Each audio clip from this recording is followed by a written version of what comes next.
है धारा जो देती दुखों से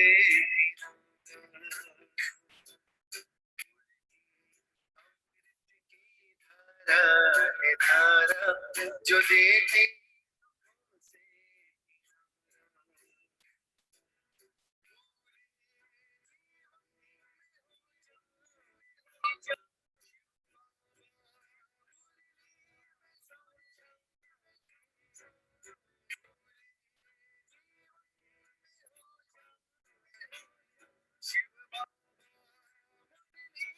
समझा तुम्हें देवता बनना है प्यारा देखो गलती न करना दोबारा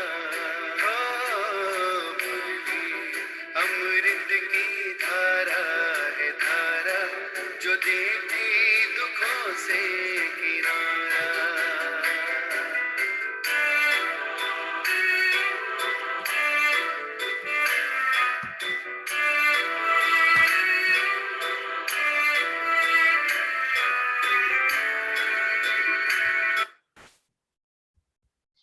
ओम शांति।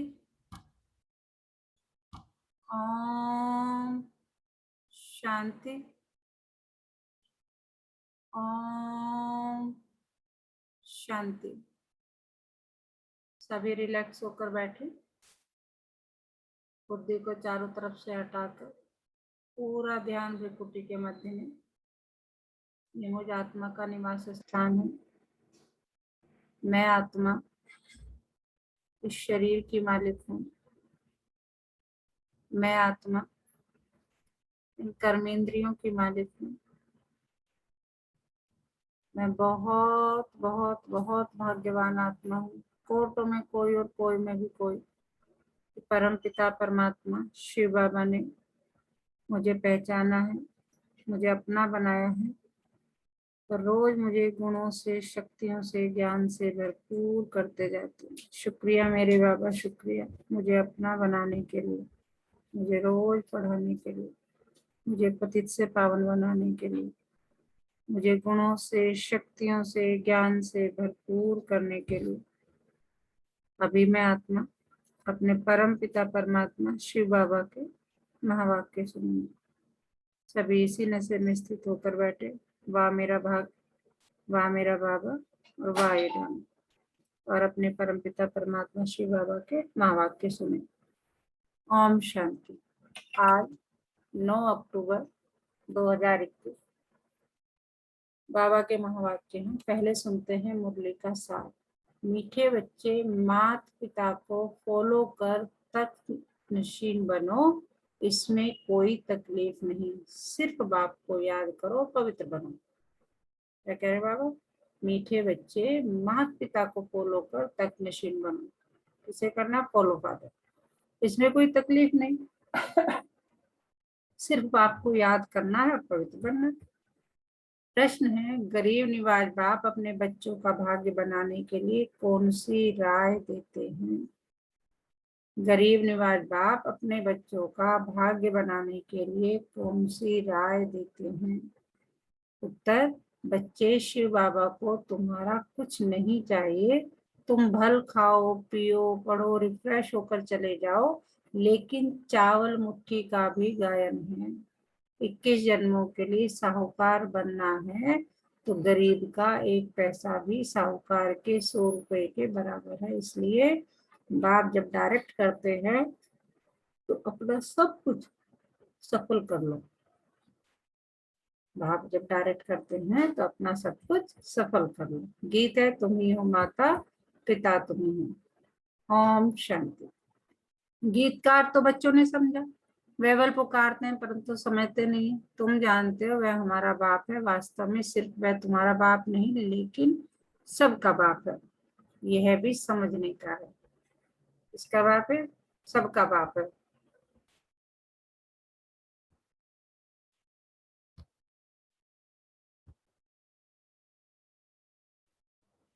यह भी समझने का है, जो भी सभी आत्माएं हैं उन सभी का बाप परमात्मा जरूर है। बाबा बाबा कहने से वर्षा जरूर याद आता है, बाप को याद करने से ही विकर्म विनाश होंगे। बाप बच्चों को कहते हैं तुम्हारी आत्मा पतित बनी हुई है, अब उनको पावन बनाना है। सभी का बाबा है तो बच्चे जरूर निर्विकारी होने चाहिए। कोई समय जब निर्विकारी थे, बाप को समझाते हैं, जब श्री लक्ष्मी नारायण का राज्य था तब सब निर्विकारी थे। इतनी सब जो मनुष्य आत्माएं देखते हो वह भी निर्विकारी होंगी, क्योंकि शरीर तो विनाश हो जाएगा, बाकी आत्माएं जाकर निराकारी दुनिया में रहती है। महाविकार का तो नाम निशान नहीं, शरीर ही नहीं है, वहां से ही सब आत्माएं आती है। इस दुनिया में पाठ बजाने पहले पहले भारतवासी आते हैं। भारत में पहले पहले किनका राज्य है? इन लक्ष्मी नारायण का राज्य था। तो वो सब धर्म वाले निराकारी दुनिया में थे, और धर्म वाले सब कहाँ थे? निराकारी दुनिया में थे। इस समय सब साकारी दुनिया में। अभी बाप तुम बच्चों को निर्विकारी बनाते हैं, निर्विकारी देवी देवता बनाने के लिए। जब तुम देवी देवता बन जाते हो तब तुम्हारे लिए जरूर नई दुनिया चाहिए, पुरानी दुनिया खत्म होनी चाहिए। शास्त्रों में महाभारत लड़ाई भी दिखाई हुई है, दिखाते हैं। बाकी 5 पांडव रहे, वे भी पहाड़ पर गल गए, कोई नहीं बचा। अच्छा, इतनी सब आत्माएं कहाँ गई? आत्मा तो विनाश को पाती नहीं, तो कहेंगे निराकारी निर्विकारी दुनिया में भी बाप विकारी दुनिया से निराकारी निर्विकारी दुनिया में ले जाते हैं। तुम जानते हो बाप से तो जरूर वर्षा मिलना चाहिए। अभी दुख बढ़ गया, इस समय हमको क्या चाहिए? सुख शांति दोनों चाहिए। भगवान से सब मांगते हैं, हे भगवान हमको सुख दो, शांति दो। हर एक मनुष्य पुरुषार्थ करता ही है धन के लिए। पैसा है तो सुख है। तुमको बेहद का बाप तो बहुत पैसा देते हैं। तुम सतयुग में कितने धनवान थे, हीरे जवाहरों के महल थे। तुम बच्चे जानते हैं हम बेहद के बाप से बेहद स्वर्ग का वर्षा लेने आए हैं। सारी दुनिया तो नहीं आएगी, बाप भारत में ही आते हैं। भारतवासी ही इस समय नरकवासी है, फिर स्वर्गवासी बाप बनाते हैं।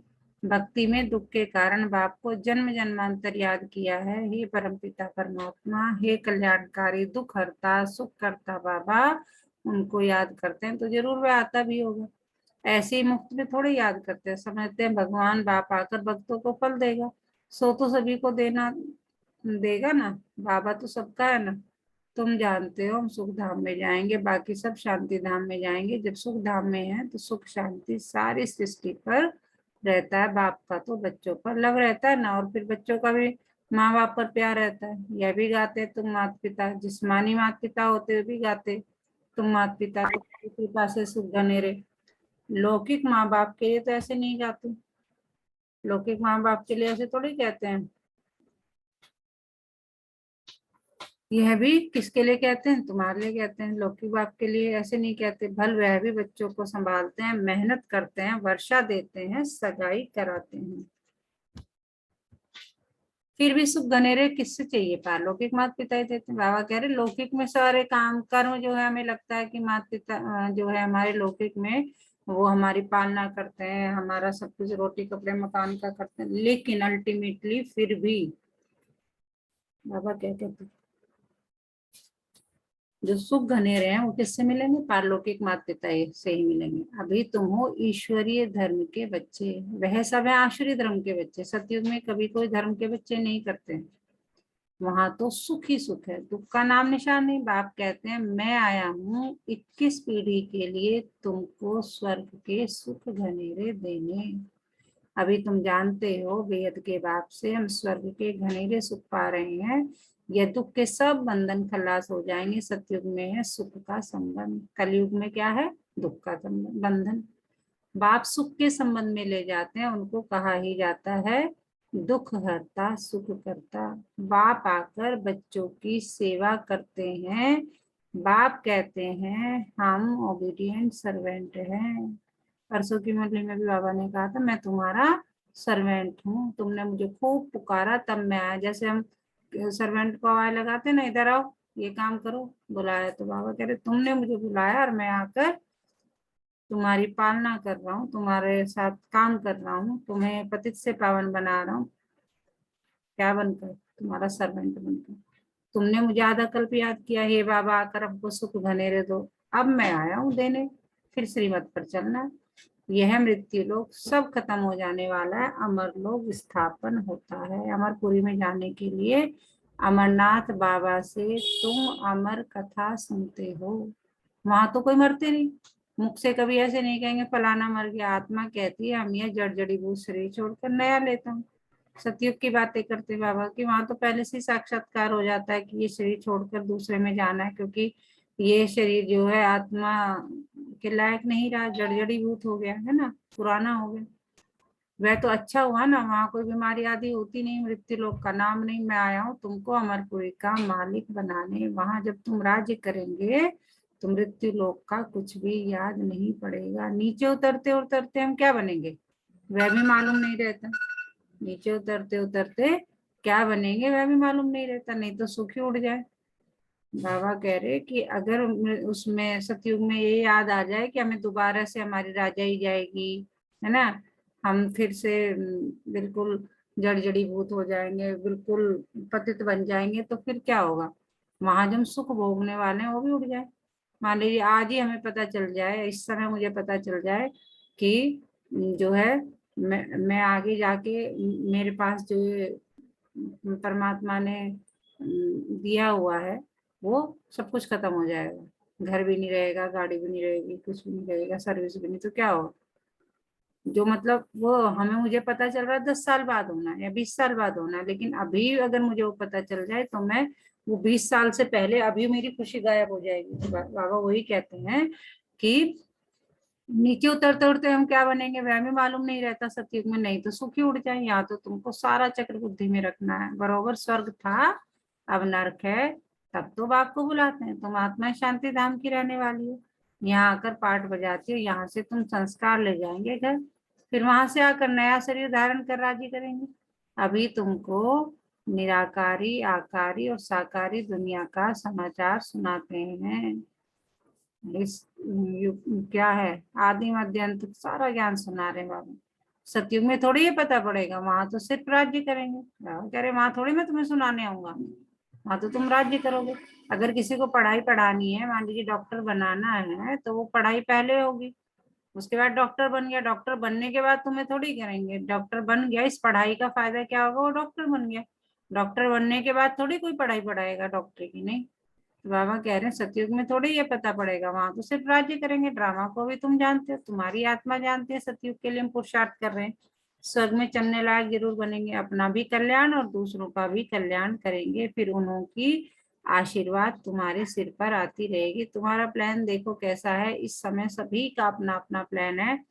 बाप का भी प्लान है, वो लोग डैम आदि बनाते हैं तो बिजली आदि पर कितने करोड़ों रुपए खर्च करते हैं, बाप समझाते हैं अभी यह सब है आसुरी प्लान। हमारा है कौन सा प्लान, ईश्वरी प्लान। अब किसका प्लान विजय को पाएगा, वह तो आपस में ही लड़ पड़ेंगे। सभी का प्लान मिट्टी में मिल जाएगा। वो कोई स्वर्ग की स्थापना को नहीं करते हैं, वो जो कुछ करते हैं दुख के लिए। बाप का तो प्लान है स्वर्ग बनाने का। नरकवासी मनुष्य नरक में ही रहने के लिए प्लान बनाते हैं, बाबा का प्लान स्वर्ग बनाने का चल रहा है, तो तुमको कितनी खुशी होनी चाहिए। गाते भी हो तुम्हारी कृपा से सुख घनेरे, वह तो पुरुषार्थ कर लेना है ना।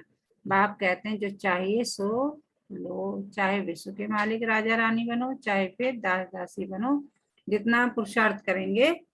बाप सिर्फ कहते हैं एक तो पवित्र बनो और हर एक को बाप का परिचय देते रहो। अल्प को याद करो तो बेबादशाही तुम्हारी। बाप को याद करने में ही माया बहुत विघ्न डालती है, बुद्धि योग तोड़ देती है। बाप कहते हैं जितना मुझे याद करेंगे तो पाप भी भस्म होंगे और ऊंच पद भी पाएंगे। इसलिए भारत का प्राचीन योग मशहूर है। बाप को लिबरेटर भी कहते हैं। 21 जन्म के लिए बाप तुम्हें दुख से लिबरेट करते हैं। भारतवासी सुख धाम में होंगे, बाकी सब शांति धाम में होंगे। निराकारी दुनिया और साकारी दुनिया का प्लान दिखाने से झट समझ जाएंगे और धर्म वाले स्वर्ग में आ न सके। स्वर्ग में तो है ही देवी देवता, यह ड्रामा की नॉलेज बाप के सिवाय कोई समझा न सके। बच्चे आते ही हैं बाप से वर्षा लेने, सुख घनेरे तो है ही सतयुग में। बाद में रावण राज्य होता है, उसमें होते हैं दुख घनेरे। अभी तुम समझते हो, बाबा हमको सच्ची सच्ची कथा सुनाकर अमरलोक में जाने लायक बनाते हैं। अभी ऐसे कर्म करते हो तब तो 21 जन्मों के लिए धनवान बनते हो। कहते भी हैं धनवान भव पुत्रवान भव। वहां एक बच्चा एक बच्ची तुमको जरूर होंगे। आयुष्मान भव, तुम्हारी आयु भी 150 वर्ष होगी। अकाले मृत्यु कभी होता नहीं, यह बाप ही समझाते हैं। तुम आधा कल्प हमको पुकारते आए हो, सन्यासी ऐसे कहेंगे क्या। बाबा पूछ रहे हैं सन्यासी ऐसे कहेंगे, ये सारी नॉलेज देंगे हमें, वे क्या जाने। बाप कितना प्यार से बैठ समझाते हैं, बच्चे यह एक जन्म अगर पावन बनेंगे तो 21 जन्म पावन दुनिया के मालिक बनेंगे। पवित्रता में तो सुख है ना, तुम पवित्र देवी धर्म वाले थे, अब अपवित्र बन दुख में आए हो। स्वर्ग में निर्विकारी थे, अभी विकारी बनने से नरक में दुखी हुए हो। बाप तो पुरुषार्थ कराएंगे ना, स्वर्ग के महाराजा महारानी बनो, तुम्हारे बाबा मम्मा बनते हैं ना, तुम भी पुरुषार्थ करो, इसमें मुझने की कोई बात ही नहीं है। बाप तो किसको पाँव पड़ने भी नहीं देते। बाबा कह रहे मैं तो किसी से कहता भी नहीं आके मेरे पैर पकड़ो, नहीं, वो तो आत्मा भाई भाई कहकर सम्मान पूरा सबको कहते हैं। बाप समझाते हैं हमने तुमको सोने हीरे के महल दिए, स्वर्ग का मालिक बनाया, फिर आधा कल्प तुम भक्ति मार्ग में माथा घिसाते आए, पैसा भी देते आए, वह सोने हीरे के महल सब कहाँ गए? तुम स्वर्ग से उतरते उतरते नरक में आकर पड़े हो। अब तुमको फिर स्वर्ग में ले जाता हूँ, तुमको कोई तकलीफ नहीं देता हूँ, सिर्फ मुझे याद करो और पवित्र बनो, भले एक पैसा भी ना दो, खाओ पियो पढ़ो रिफ्रेश हो चले जाओ। बाबा मधुबन की बात बता रहे हैं कि आते हो यहाँ पर बातें करते हो रिफ्रेश होते हो, भले ही कुछ भी ना करो, लेकिन क्या करो, खाओ पियो पढ़ो रिफ्रेश हो चले जाओ। बाबा तो सिर्फ पढ़ाते हैं, पढ़ाई का पैसा कुछ नहीं लेते हैं। कहते हैं बाबा हम देंगे जरूर, नहीं तो वहां महल आदि कैसे मिलेंगे। भक्ति मार्ग में भी तुम ईश्वर अर्थदान गरीबों को देते थे, फल भी ईश्वर देगा, गरीब थोड़े देगा, परंतु वह मिलता है एक जन्म लिए। अब तो बाबा आप डायरेक्ट आए हो, हम यह थोड़े पैसे देते हैं, आप हमको 21 जन्म के लिए स्वर्ग में देना। बाप सबको साहूकार बना देते हैं, पैसे देते हो तो तुम्हारे ही रहने के लिए मकान आदि बनाते हैं, नहीं तो ये सब कैसे बनेंगे। बच्चे ही ये मकान आदि बनाते हैं ना। शिव बाबा कहते हैं मुझे तो इनमें रहने का नहीं है। शिव बाबा तो निराकार दाता है ना, तुम देते हो, तुमको 21 जन्म के लिए फल देते हैं। मैं तो तुम्हारे स्वर्ग में ही नहीं आऊंगा, मुझे नरक में आना पड़ता है। तुमको नरक से निकालने के लिए तुम्हारे गुरु लोग तो और ही दुकान दुबन में फंसा देते हैं, वह कोई सदगति नहीं देते। बाबा कह रहे वो तो तुम्हें सदगति नहीं देंगे। अब बाप आए हैं पवित्र दुनिया में ले चलने, फिर ऐसे बाप को याद क्यों नहीं करते। बाप कहते हैं कुछ भी पैसा ना दो, सिर्फ मुझे याद करो तो पाप नाश होंगे और मेरे पास आ जाएंगे। ये मकान आदि तुम बच्चों ने अपने लिए ही बनवाए हैं। यहाँ चावल मुट्ठी का गायन है ना, गरीब अपनी हिम्मत अनुसार जितना देते हैं उतना उनका भी बनता है, जितना साहूकार का पद उतना गरीब का, दोनों का एक हो जाता है। गरीब के पास है ही 100 रुपया, उनसे 1 रुपया दे, साहूकार को बहुत है तो वह 100 दे, दोनों का एक ही फल होगा। इसलिए बाप को गरीब निवाज कहा जाता है, सबसे गरीब है भारत, उनको ही मैं आकर साहूकार बनाता हूँ। गरीब को ही दान दिया जाता है ना, कितना क्लियर कर बाबा समझाते हैं। बाबा कह रहे हैं मैं एक एक पॉइंट को कितना क्लियर करके तुम्हें बताता हूँ। बच्चे अब मौत सामने खड़ा है, अब जल्दी जल्दी करो, याद की रफ्तार बढ़ाओ। मोस्ट स्वीट बाबा को जितना याद करेंगे उतना वर्षा मिलेगा, तुम बहुत धनवान बनेंगे। बाप तुमको ऐसा नहीं कहते हैं कि माथा टेको मेले मखाड़े में जाओ, नहीं, घर में बैठे बाप और वर्षे को याद करो। बाबा कह रहे मैं तो तुम्हें कहीं कहता भी नहीं वहां मेले में जाओ, वहां यात्रा करो, यहाँ तीर्थ करो, यहाँ स्नान करो, नहीं, घर में बैठे बाप और वर्षे को याद करो बस। बाप है बिंदी, उनको परमपिता परमात्मा कहा जाता है, सुप्रीम सोल सबसे ऊंचते ऊंच है। बाप कहते हैं मैं भी बिंदी हूँ, तुम भी बिंदी हो, सिर्फ भक्ति मार्ग के लिए मेरा बड़ा रूप बनाकर रखा, नहीं तो बिंदी की पूजा कैसे करें। उनको कहते भी हैं शिव बाबा, किसने कहा, अभी तुम कहते हो कि शिव बाबा हमें वर्षा दे रहे हैं, वंडर है ना, 84 का चक्र फिरता रहता है, अनेक बार तुमने वर्षा लिया है और लेते ही रहेंगे। कितना अच्छी रीति बाप बैठ समझाते हैं। अच्छा, मीठे मीठे सिकिलते बच्चों प्रति माता पिता बाप दादा का याद प्यार और गुड मॉर्निंग। रूहानी बाप की रूहानी बच्चों को नमस्ते। हम रूहानी बच्चों की रूहानी माता पिता बाप दादा को सर्व संबंधों से याद प्यार गुड मॉर्निंग, नमस्ते बाबा नमस्ते। शुक्रिया बाबा शुक्रिया, मुझे अपना बनाने के लिए, मुझे रोज पढ़ाने के लिए, मुझे पतित से पावन बनाने के लिए, मुझे गुणों से शक्तियों से ज्ञान से भरपूर करने के लिए। जितनी महिमा अपने बाबा की, मीठे बाबा की, प्यारे बाबा की गाई जाए उतनी कम है, और मन ही मन गानी है, कहीं ऐसे कुछ नहीं करना है। तो सारे दिन इसी नशे में रहे, पाना था जो पा लिया और क्या बाकी रहा। और वाह मेरा बाबा, वाह ये ड्रामा, और वाह मेरा भाग्य। तो मीठे बाबा, प्यारे बाबा ने क्या आज हमें समझाया, क्या पढ़ाया, कौन बताएगा? ओम शांति मैम। ओम शांति। जैसे कि बाबा रोज बोलते हैं, आप मुझे याद करो। हम्म, तो बाबा ने आज ये भी बताया कि मैं स्वर्ग में तो आऊंगा नहीं, जब आप राजा रानी बनोगे कि आपको सुख मिलेगा, मैं तो आऊंगा नहीं। नरक में आता हूँ, तुम लोगों की हेल्प करता हूँ, तुम लोगों को ज्ञान की वर्षा देता हूँ ताकि तुम पवित्र बन सको पतित से। हम्म, तो हमारा फायदा हो रहा है। मुझे तो यहाँ बाबा का कोई फायदा दिख नहीं रहा। और अपने मीठे बच्चों को स्वर्ग में ले जाऊंगा, जहाँ पे तुम्हारे पास कोई दुख नहीं, कोई बीमारी नहीं, कुछ नहीं, सब सब सुख ही सुख मिलेगा। बस हमें छोटा सा काम करना है। बाबा जी को मौत आगे खड़ी है। आज तो बाबा जी ने खुद ही मुरली में बोल दिया, जितना हो सके और ज्यादा टाइम लगाओ याद में मेरी, हम्म, जितना हो सके मुझे याद करो। बिल्कुल बिल्कुल। और कोई बताएगा? मैम ये जो बाबा जी ने बताया था, वो थोड़ा सा मैम पैसों का क्या था इसमें मैम, कि जो पैसे देते हैं हम हमारे लिए ही घर बनवाएंगे। हाँ, मतलब जैसे हम बाबा के आश्रम में जाते हैं, है ना, वो भी तो हमारा परिवार ही हो गया, सब भाई हाँ बहन। हाँ, बाबा बिल्कुल कह रहे बिल्कुल कि बिल्कुल बिल्कुल। मान लीजिए तुमने एक पैसा दिया, है ना, एक एक पैसे से जो है इकट्ठा हुआ, तो उससे क्या हुआ? मान लीजिए हम सेंटर की बात करें अपने शहर में, है ना, बाबा का सेंटर हम्म बना, हमारे सहयोग से मान लीजिए बना, उसमें कितनी आत्माएं होंगी, कितनी ज्ञान लेके जाएंगी। जैसे हम स्कूल बनवाते हैं, ये भी तो एक ईश्वरीय विश्वविद्यालय है ना, उसमें हमने सहयोग किया। तो बाबा कह रहे हैं बिल्कुल। कि कुछ बच्चे अगर ये सोचते हैं कि नहीं भाई जाके पैसे देने पड़ेंगे, ये करना पड़ेगा, इतना वो करेगा, बाबा कह रहे नहीं, कोई तुम्हारे पास अगर दिल से इच्छा से एक पैसा भी है तो वो करो, और वो भी तुम्हारे कल्याणार्थ है, उसमें मेरे किसमें तुम्हें लगता है कि देना है तो देना, नहीं तो नहीं। कहते हैं, और आप देखेंगे कि सभी सेंटर्स पे फ्री सेवा है, कुछ भी नहीं है। बाबा कह रहे हैं हाँ, तुम करोगे तो वो तुम्हारे ही कल्याण है। तुमने अगर एक ईंट लगाई तो सतयुग में तुम्हें एक सोने की ईंट मिलेगी, वो तो है ही। लेकिन वो भी नहीं है आपके पास, तो उसमें मूंझने की या परेशान होने की जरूरत नहीं है। तुम आओ और अपना यहाँ से रिफ्रेश होके जाओ।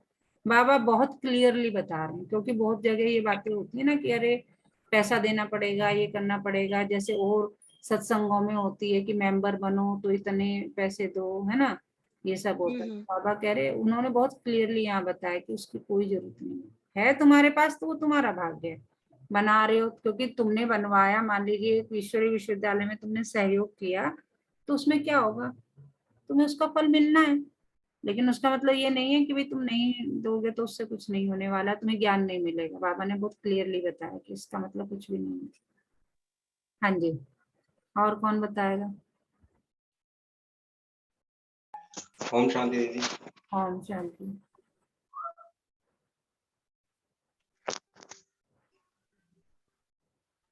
ओम शांति दीदी। ओम शांति, ओम शांति। बताएं। मैम जैसे एग्जाम्पल होता है ना, उस हिसाब से समझ में आती है मुरली। जैसे कि अभी हमारी परीक्षाएं चल रही है बच्चों की, तो जो अब ये अगले महीने परीक्षाएं हैं और इस महीने बच्चे ने अगर मेहनत नहीं करी तो वे अच्छे मार्क्स नहीं। इसी प्रकार ये जैसे अच्छी नौकरी प्राप्त करने के लिए ना 19 से 25 तक का टाइम रहता है। अगर उस बीच बच्चों ने मेहनत नहीं करी तो इस जीवन में वो कुछ नहीं बन पाएंगे। तो अब बाबा भी कह रहे हैं कि कलयुग खत्म होने वाला, मतलब संगम जो चल रहा है ये भी खत्म होने वाला है। अगर तुमने अब पुरुषार्थ नहीं करा तो उस सत्य की दुनिया में तुम प्रवेश नहीं पाओगे। अगर प्रवेश पा भी लिया तो ऊंच स्थान प्राप्त नहीं कर पाओगे। तो इसलिए याद इन द सेंस ये है कि जो बाबा जी ने ज्ञान दिया है उसको याद रखना है, पवित्र बनना है, क्योंकि हम पवित्र दुनिया में जाएंगे तो पवित्र बनेंगे। बिल्कुल। ओम शांति। ओम शांति। और कोई बताएगा? धारणा के लिए मुख्य सार, मौत सामने खड़ा है, इसलिए अब याद की रफ्तार को बढ़ाना है। सतयुगी दुनिया में उच्च पद पाने का पूरा पुरुषार्थ करना है, अपना और दूसरों का कल्याण कर आशीर्वाद लेनी है। पवित्र दुनिया में चलने के लिए पवित्र जरूर बनना है। तो पवित्र दुनिया में जाना है तो पार्टी में जाना है तो पार्टी के कपड़े पहनने हैं ना। ऑफिस जाते हैं तो ऑफिस वाले कपड़े पहनने हैं, वो स्थूल कपड़ों की बात हो रही है। यहाँ आत्मा वाले आत्मा की उसकी बात हो रही है, तो आत्मा को बिल्कुल क्या करना है, पवित्र बनाना है। वो कैसे बनेगा, बाबा की याद से। वरदान है नए जीवन की स्मृति से कर्मेंद्रियों पर विजय प्राप्त करने वाले मर्जीवा भव। अगर हमें ये स्मृति रहे कि इस जन्म में अगर हम ये पवित्र बनेंगे और श्रीमत पर चलेंगे तो क्या होगा, हमें महाराजा महारानी हम बनेंगे। तो वही कह रहे हैं कि नए जीवन की स्मृति से जब हमें ये अच्छा रहेगा तो उस पर क्या है, हम मेहनत करेंगे, है ना। मान लीजिए हमें पता चलेगा कि हम ये मेहनत करके हम IAS बनने वाले हैं, तो क्या है, हम मेहनत में और जोर शोर से लग जाते हैं। तो ऐसे ही अगर हमें पता है कि हम ये बनने वाले हैं, महाराजा महारानी बनने वाले हैं, तो उसके लिए हमें जो भी नया जीवन अगर हमारे, जिसे कहते हैं ना कि विजन है हमारे सामने कि हम ये बनने वाले हैं, जब विजन सामने है तो फिर क्या करेंगे, हम सब काम करेंगे। क्या करेंगे, श्रीमत पर चलेंगे। श्रीमत पर चलना यानी कर्मेंद्रियों पर विजय प्राप्त करना, यानी 5 विकारों से दूर जाना। 5 विकारों पे दूर जाने का मतलब क्या है, 5 इंद्रियों को वश में करना। तो नए जीवन की स्मृति से कर्मेंद्रियों पर विजय प्राप्त करने वाले मर्जीवा भव। जो बच्चे पूरा मर्जीवा बन गए उन्हें कर्मेंद्रियों की आकर्षण हो नहीं सकती। उन्हें जो है कोई भी चीज आकर्षित नहीं कर सकती, कोई भी माया उसके पास आ नहीं सकती। मरजीवा बने अर्थात सब तरफ से मर चुके, पुरानी आयु समाप्त हुई। जब नया जन्म हुआ तो नए जन्म नए जीवन में कर्मेंद्रियों के वश हो कैसे सकते। ब्रह्मा कुमार कुमारी के नए जीवन में कर्मेंद्रियों के वश होना क्या चीज होती है, इस नॉलेज से भी परे। शूद्रपन का जरा भी सांस अर्थात संस्कार कहीं अटका हुआ ना हो, 5 विकार में का लेश मात्र अंश मात्र भी ना हो।